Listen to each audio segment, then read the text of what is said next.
This is how we roll. Makeshift tripod. Hey, it is what it is.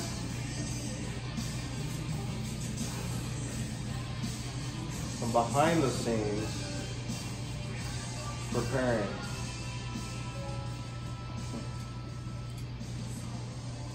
Alright. So we can talk about what we can talk about in this one. We'll do like, this is like a sitting at the bar. You know, sit down and talk and what's going on and what's changing with the single turbo kits. Alright. So you got to drive your truck and missions upgrade, yada yada yada. You drove mine and you saw how it was with the old style, right? I wish I had Al here talk about like new style pipe work and everything else with his 366. His 366 lights up like at 1500 RPMs. It's just already spooling and going and being ignorant. I was just talking previously to you about how my half throttle is like now Al's quarter throttle. And that's the best way to really describe it, because I shortened the tube length, made it more user-friendly to install, and kind of just redesigned all of it just in general. So we can take that whole entire kit and talk about the new advancement of what's to come is the best way. Now, with your, that's going? Right? Oh yeah. With your new tube kit on Alex's truck versus what you did originally, Yeah. what improvements did you make on that? Other than length. Yeah. So we can get out of the technical over, you know, heat, velocity, and length. We can just go ahead and take all that technical side out of it and just go to the end user, which would be people more like you and so forth like that. More like me? Well, well, you're special. You probably should be taking your work shirt off because you're already gotten in trouble for it. So, well, the one side's off to the side. So there you go. That's all that matters. You're just Trent. just Trent. Or that Asian guy. There you go. And so, either way, we can talk about what you see and what you feel on the broader spectrum of it, which is RPMs, way lesser RPMs. We're talking right at 1500 or less. The power curve is just kicking in right now. Right. We can see boost levels, cooling your EGTs and everything else is way lower. Mine was starting to be originally around, with the 366, 18 to 2000 RPMs. Yeah.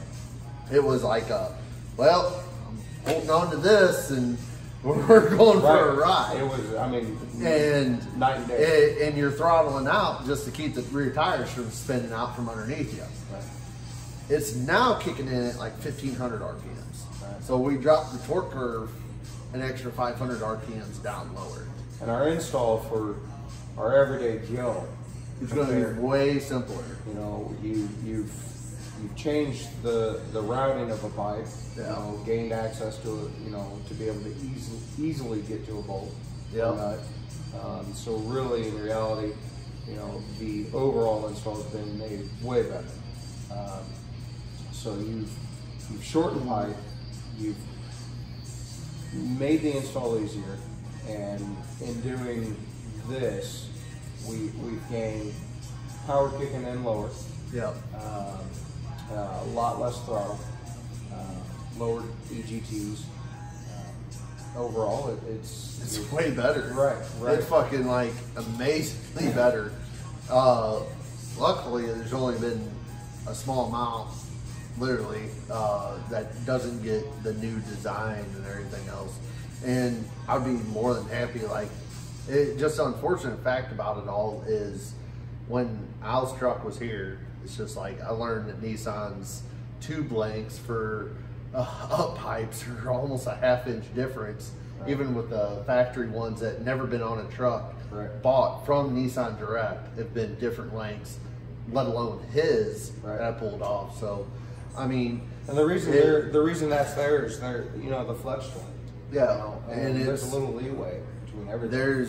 There's definitely a little leeway in the flex joint, but from measuring from part to part, bend to bend, and checking radiuses, they're all inconsistent. But that's a mass-produced product that's been put on here, and they've made the flex joints give the leeway to stretch and combine, and that it's actually one of the things I want to start investigating. With some people having actuator problems, what is that, the RTC? Yeah, RTCV issues and everything. I'm wondering if actuator for the yeah. So I'm wondering if some of that is given the differences for drive pressure, because I see so many people, like, I literally am in a non-existent number for drive pressure on every single one of my turbo kits. And if I am any number, it just wants to sit at like 2 or 3. And then when you start getting on the throttle, it just kind of like sits there and hesitates, and then it kind of like spikes and goes. So, good for Stainless Diesel and Johnny over there, hooking that up for making a free-flowing turbo. But also at the same time, I kind of wonder how restrictive. I mean, I got 2 of them sitting over there right now. I'm probably gonna have 4 more sitting over there in the next couple of weeks. So one of these days, I'm actually gonna fucking pull the whole entire turbo assembly apart and actually really start measuring and everything if I got some free time. Free time? That's not all of it either. So orders going out and everything else. But I would really love to actually see what the mathematical data is on size and flow and everything else like that. I mean, factory stock, it's like you said, factory stock without tuning, I've always recorded between 48 to 60 drive pressure, and then with tuning, it still stays within the same realm. The boost pressure does go up. I think from factory, I want to say it's like 32, 33 pounds is what the top end of that scale goes. Depends on who tuning you have and so forth. Is anywhere between 35 to 38. You got to, we put the 10 bar on yours and everything else. As far as our boost reading, yeah. I've seen upwards close to 43, 44. With the 10 bar now. With the 10 bar. You still got the white harness 10 bar? Did you? CTT. I was gonna say, I got their 10 bar here. I keep them in stock now just for that reason. That was completely different. So the Y bar. Yeah, that Y harness is fucking junk, man. About 42. CTT, I'm seeing about 40. The peak I've seen is 45. Yeah. So it's a little easier to really get things pinpointed. Yep. And then new things, we'll put the injector tools with the injectors. Here's the 366 from my truck, which due to reasons of me never Loctiting or torquing stuff down after they went through heat cycles, lost all the bolts. And it's actually free spinning. Good job, John. I fucking love you, brother. You did a good job. This turbo worked with the housing, split apart, and it turned itself into its own EGR unit, which you can still see all the black and all the fins. We don't have a camera crew to zoom in on it, but it's this was after tank washed and everything else, and I blasted the whole entire thing. Key things that are what we did with this. So to let other people understand, you see the 2 ports that go in. There's a big old huge rib right here. This is what's considered a divided housing. All of my stuff, because guess what? We're not running a inline motor and so forth. Right. So we run a divided housing, and that's the biggest thing that makes these turbos spool faster than ever. So how I make it on my kits is left side and right side feed these divided housings. So every pulse width that's happening from the manifolds up to the turbo plate itself, you're getting the pulse widths into these divided housings, which helps spin this little fidget spinner, pretty much. An expensive fidget spinner. Yeah, well, you know, you gotta pay to play. That's right. So this one right here is on a 9.0 housing, divided, T4, with a 74 millimeter exhaust wheel, 366 housing, 300 series Bog Warner, with Johnny's 5-blade Mafia. That just looks beautiful as hell, which is way bigger than any other 300 series, SXE series. It's lighter weight, it spools faster, it's well balanced. He builds these things. He builds these things amazingly. I actually got a cast wheel for a 366, believe it or not, sitting on my desk, and it literally comes up to like right here. So he not only induces it into the inducer and everything else and makes it bigger, but he's also cut the weight even more and so forth. I mean, I need Johnny here. John needs to come here, I need to go see Johnny because John speaks turbo. You got to meet John, and he'll blow you away over so much stuff. He lives and breathes turbo. So he can really give you the technical aspects. So the 366 series that I was testing on these trucks with the same tube work from before that was originally bolted onto this one. Yeah, this wheel is smaller, this housing is slightly smaller. They were non-divided and they were still spooling up and working faster.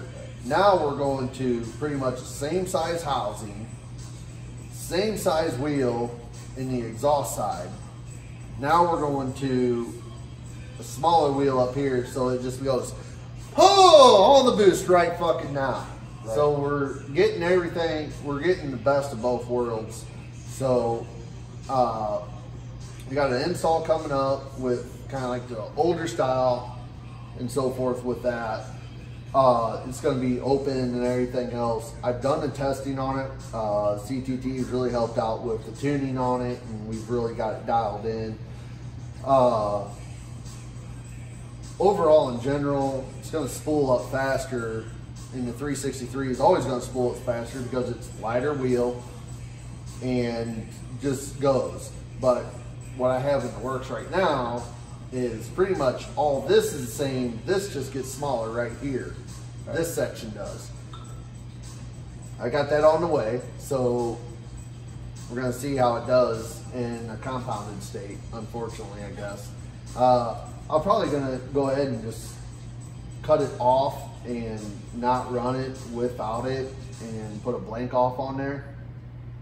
Divert the exhaust off to the side just so I can get kind of some baseline data with the new 363 with the 74 inducer on a 91 housing and see how it spools and goes.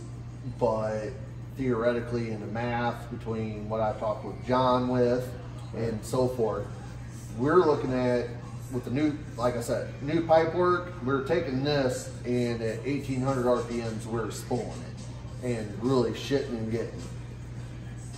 The new pipe work with the exact same thing we see sitting here, we're doing it at 1500 RPMs now, and we're lighting the tires up. So the idea is go even smaller here, lighter weight, and we're still staying and light it up within the 1000 to 1200 RPM range and really kick it in.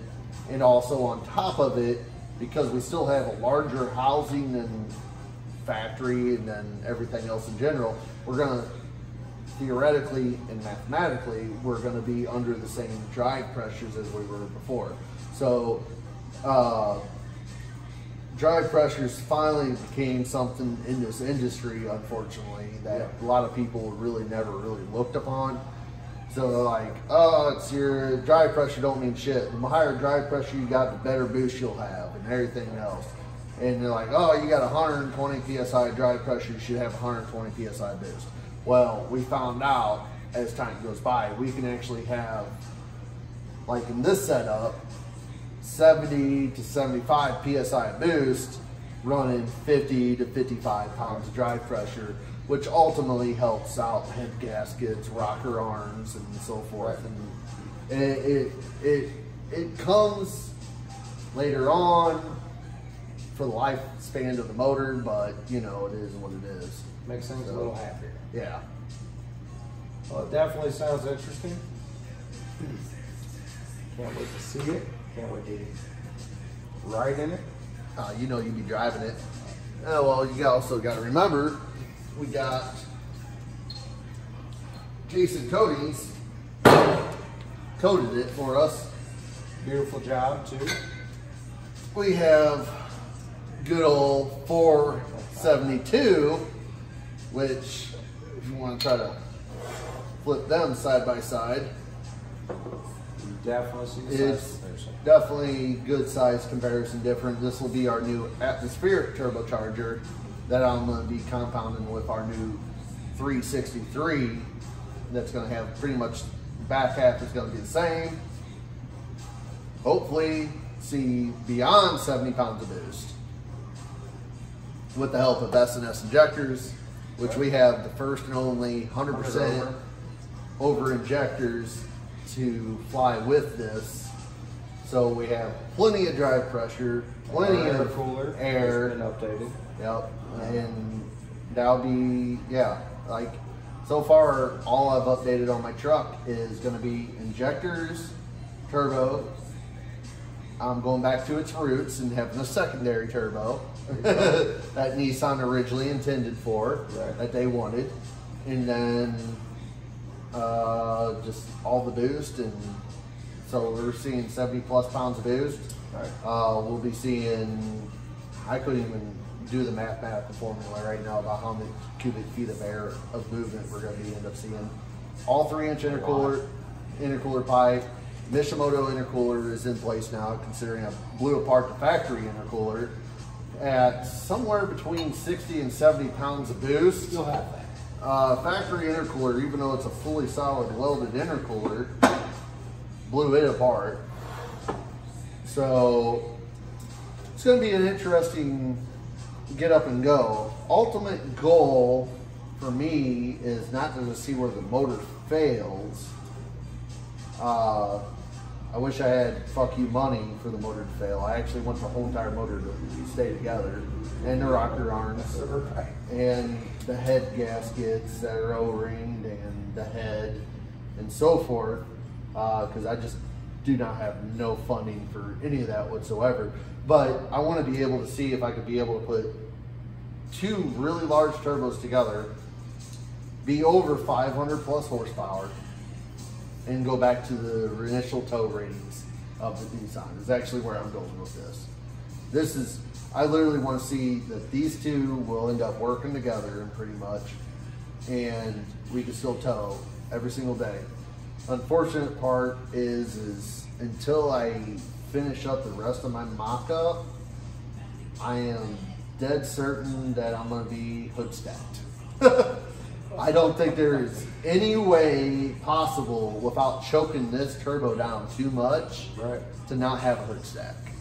So it's going to be very interesting on, is this going to hold together and be able to put a full exhaust system together? I will sacrifice my hood for testing. There you go. Just to see if this is going to work. Now, as far as later on, if somebody wants one of these kits, show up. I don't even know what the pricing of this is going to be. Right. I don't even know if it's going to work, and I've already had people asking me the questions about it. Okay. But definitely a single turbocharger system, new 363s. Once I get the new 363 with the divided housing and everything else in from stainless diesel, I'm gonna give it a good test, and I'll still be able, even with it compounded, I'll be able to get a good baseline of showing how the turbo's pulling, how it's kicking in, and so forth like that. To go, all right, hey guys, yeah, the exhaust housing's bigger, turbine wheel's bigger, but we're producing more boost right now, and you'll still be able to get your EGTs down, still daily drive it, and still do 500 plus horsepower. Right. So, Which is a lot of what people are wondering. yeah, and it's what I mean, it's new platform, new ideas, new concepts, all on the market. Right. And we're working on all of it right now. Right. A lot of questions that are being asked, and There's still a lot of fucking questions that need to be answered that Right. I'm still trying to answer them. and there's not, it's not like there's 10, 15, 20 different companies or guys trying Yeah. this stuff. It's literally one, maybe two, two that's doing a 366, second one's Yeah. doing a 366, but not even in the States. Yeah. But I mean, you know, a lot of unanswered questions, a lot of stuff that needs to be gone through and, you know, made right, as far as little fine tuning things. And don't worry. Yes, the twin manifold stuff is getting built. What Corey asked about it over at PBI, and he saw the video. I've been hit with so many questions on that. That right there is in the works. As far as a daily driving application, I really don't see that, but It'd be interesting. it'd be very interesting. And until his truck comes here and we get the manifolds built and the S200 turbos that he wants, we're still going back and forth figuring out what size they are. They're probably going to be some SXEs or something like that, blah, blah, blah. I don't even know all the details yet, neither does he. We're still working on it, but the manifolds are already built. And I already have a pre-jig for the manifolds, and we're going with it and trying to figure it all out and then going from there. So as far as that project that I get asked about probably like 20 times a day now. Right. Ever